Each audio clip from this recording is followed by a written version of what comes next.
Time एक ऐसा phenomena है जिसने पूरे यूनिवर्स को खुद में समेट रखा है, लेकिन देखने में ये जितना नॉर्मल लगता है उसे समझ पाना उतना ही इम्पॉसिबल भी।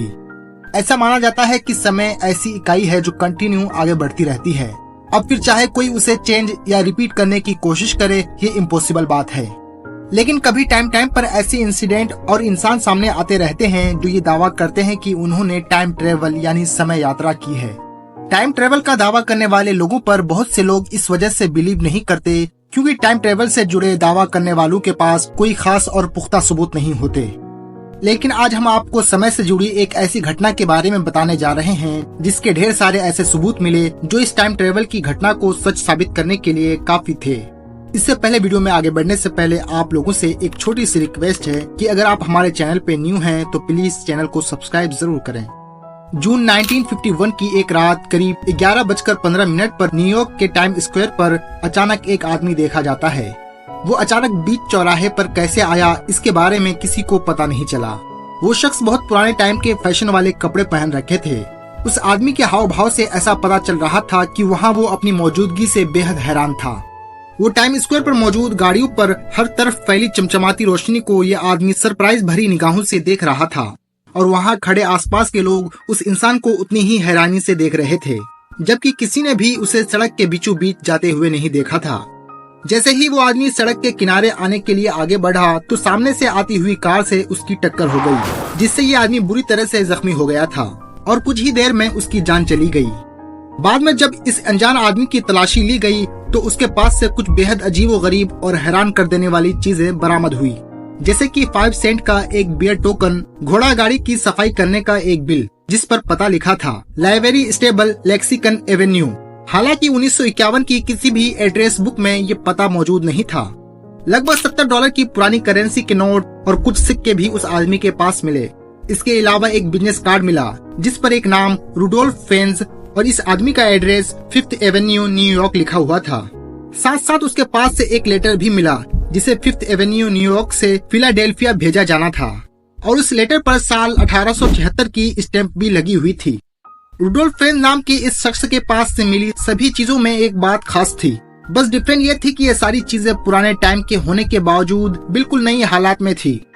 और फिर जब इसका एड्रेस नहीं मिल पाया तो फिर इस सर्च ऑपरेशन का जिम्मा कैप्टन ह्यूबर्ट को दिया गया। कैप्टन ह्यूबर्ट जब इस बिजनेस कार्ड पर दिए एड्रेस 5th एवेन्यू पर पहुंचे तो उस एड्रेस पर उन्हें एक ऑफिस मिला। जब वहां आसपास के रहने वाले लोगों से उस आदमी की छानबीन की तो वहां का कोई भी इंसान रुडोल्फ फेंज नाम के किसी आदमी को नहीं जानते थे। कैप्टन ह्यूबर्ट ने उस वक्त की सभी टेलीफोन डायरेक्टरीज और एड्रेस बुक को चेक किया, लेकिन उन्हें इस नाम के किसी भी आदमी का कोई भी नामो निशान नहीं मिल सका। इस इंसिडेंट के कई दिन गुजर जाने के बावजूद किसी भी पुलिस स्टेशन में रुडोल्फ फेंज नाम के किसी भी इंसान की मिसिंग रिपोर्ट दर्ज नहीं हुई थी। किसी भी सुराग के अभाव में कैप्टन ह्यूबर्ट ने अपनी तहकीकात को जारी रखा और आखिरकार एक दिन सन 1939 की एक एड्रेस बुक में रुडोल्फ फेंज जूनियर नाम के एक आदमी का एड्रेस मिला। उस एड्रेस पर पहुंचकर यह पता चला कि अब उस जगह पर कोई और रहता है और वो आदमी रुडोल्फ फेंज जूनियर नाम के उस शख्स से ये प्रॉपर्टी खरीद ली थी।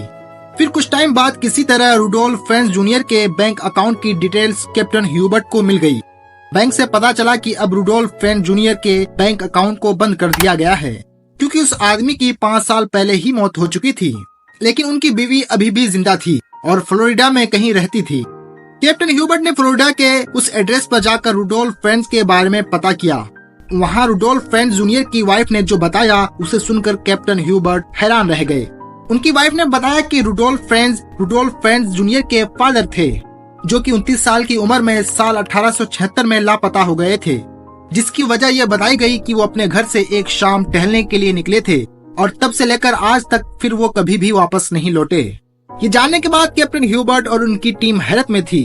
किसी को कुछ समझ नहीं आ रहा था कि आखिर ऐसा कैसे हो सकता है। इस मामले का मसला हल करने के लिए कैप्टन ह्यूबर्ट ने सन 1876 की सभी मिसिंग रिपोर्ट के रिकॉर्ड को खंगालना शुरू कर दिया और एक दिन उनके हाथ लगी रुडोल्फ फेंज नाम के एक शख्स की 1876 की मिसिंग रिपोर्ट।